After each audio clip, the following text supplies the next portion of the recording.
everybody. Welcome to today's devotion for March 27th. Today's devotion is titled Fruitful Believers in Christ. The Bible reading is from Mark chapter 11, verses 12 to 20. The next morning, as they were leaving Bethany, Jesus was hungry.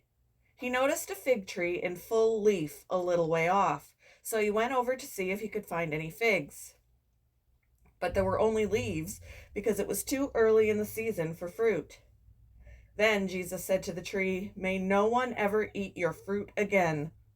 And the disciples heard him say it. When they arrived back in Jerusalem, Jesus entered the temple and began to drive out the people buying and selling animals for sacrifices. He knocked over the tables of the money changers and the chairs of those selling doves, and he stopped everyone from using the temple as a marketplace. He said to them, "The scriptures declare, 'My temple will be called a house of prayer for all nations,' but you have turned it into a den of thieves." When the leading priests and teachers of religious law heard what Jesus had done, they began planning how to kill him. But they were afraid of him because the people were so amazed at his teaching.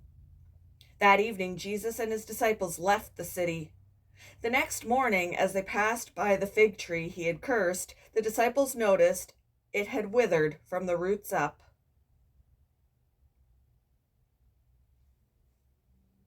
Cindy was excited for her new job in a nonprofit company. What an opportunity to make a difference!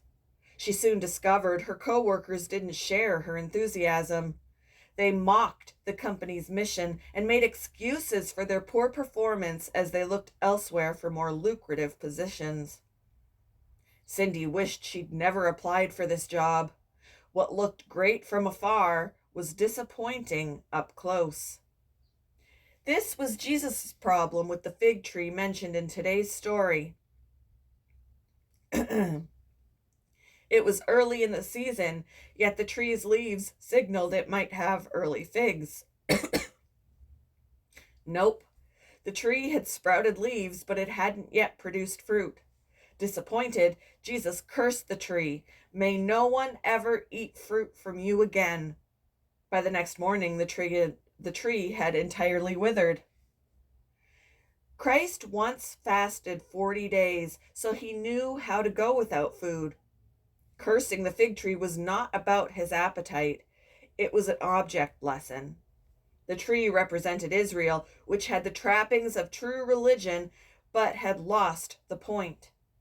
They were about to kill their Messiah, the Son of God. How more barren could they be? We may look good from afar, but Jesus comes near, looking for fruit that only his Spirit can produce. Our fruit need not be spectacular, but it must be supernatural, such as love, joy, and peace in hard times. Relying on the Spirit, we can bear fruit, even then, for Jesus. What fruit do others see in you? How might you be more fruitful? Thank you for joining me for today's devotion, and I hope you all have a wonderful day.